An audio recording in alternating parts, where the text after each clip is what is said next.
Good day mga kajak, ito ayaw masarado na pinto. Tignan natin kung anong problema. So pag magbabaklas tayo ng door latch, meron dito nakatagong tornilyo. Kakalasin din natin yan mga kajak, yung tornilyo dyan, para makuha natin door latch. Yan ang problema.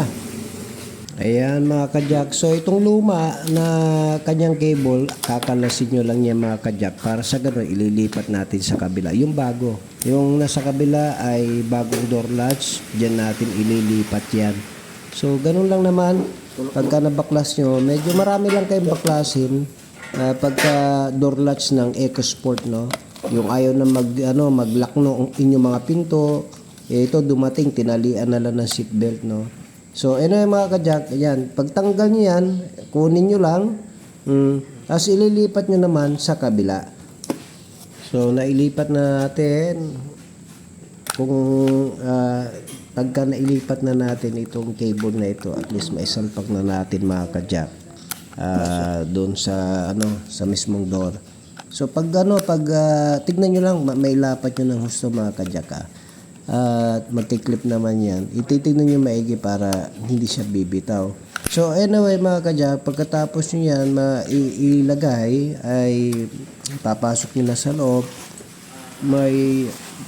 Mag-ingat lang kayo sa tamang lagay, no? Katulad nito, medyo kakapain nyo lang kung paano nyo ipapasok yan, para sa ganun hindi kayo mahirapan. Kasi pagka hindi nyo basta-basta maipapasok, yung pinaka yan, yung mga cable na yan, hindi nyo basta-basta ipapasok pagka hindi nyo ilagay ng tama o na posisyon ng tama, no? Kasi mabasag nyo yung kanyang mga clip.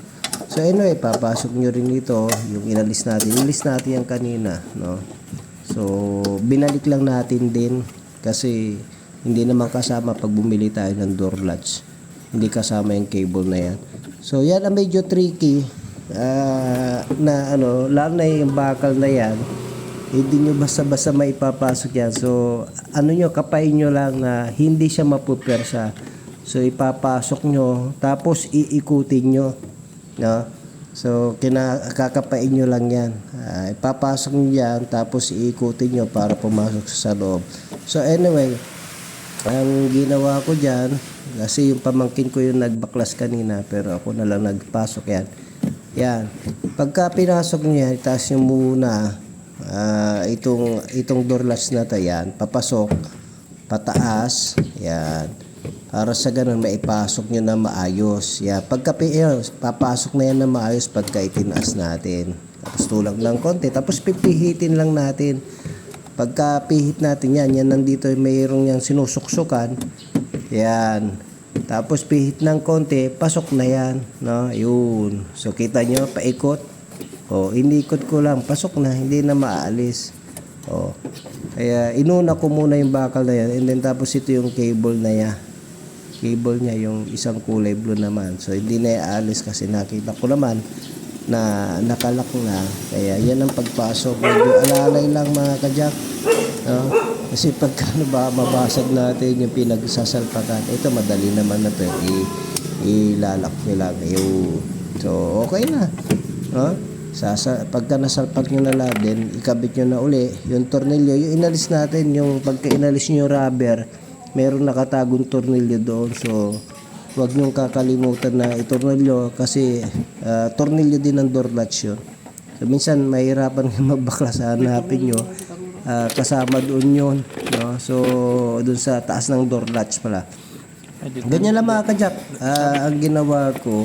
Kasi ilang beses na rin ako nakapagbaklas nito at nakapagkabit, kasi may mga kadalasan nasisira ditong door latch. Kasi ang nangyayari niyan, pagka umuulan tapos binubuksan natin yung pinto, nababasa yan, no? So gumaganit, nasisira. Ganyan ang door latch minsan mga kajak, pagka especially pag nababasa ng ulan, tapos matagal na nababasa ng ulan, nabababad. So ingatan natin kasi electronics lahat yan mga kajak. Ayan, ibinabalik na natin sa tamang posisyon niya para ayos na. Ganun lang mga kajak, no? Hindi naman ganun kahirapan, medyo marami lang baklasin. Okay na siya, sir. Ayos na yung kanyang door latch. Ay, bawi na siya. Thank you, sir. Anyway mga kadyak, konting review lang doon sa ating door latch, no? Pagka, bakit nasisira yung ating mga door latch? Siyempre, sa paggamit, unang-una, yung iba talagang kung makapagsarado naman ay talagang wagas. No? And then, ano pa, ang EcoSport, ilang beses na rin ako nakapagpalit kasi niya. Nasisiraan din sila ng door latch. Pero kadalasan sa likod, yung tinatawag na back door. Pero sa left at saka driver side, may mga nagawa na rin ako. Ang malaking possibility, kasi electronics lahat yan, pagka tag-ulan, tapos binubuksan natin yung pinto, nababasa lagi, no? Nababasa lagi yung ating door latch, masisira, no? Kasi mag-ano yan, magkakalawangin, tapos di nagagana, masisira yung loob niyan. So, anyway, ganun ang mga possibility na nasisira yung ating door latch. So, sa gamit din, sa gamit. So, mag-iingat lang na wag mabasa ng tubig, ingatan lang, no? Lalo pag nagpapakarwas tayo, baka tinatamaan nila na isprehan yung tinatawag na door latch natin. So, kakalawang yung mga kadyak. Tapos pagkatagulan, binubuksan natin, matagal na, hindi sinasarado, nababasa. So, ganun ang kadalasan kaya nasisira ang door latch. Bukod doon sa paggamit na binabalabag yung ating pinto, masisira din yun. So, anyway, sana meron kayo na kuwang idea para sa ganun ay, or pagka siraan yung door latch, mag-PM lang po kayo at medyo may experience na tayo sa paggagawa ng ganyan. At meron naman tayong pyesa. Anyway, ilang mga kajak, Jack of all with Soto Care, the shop that cares for your car. God bless you!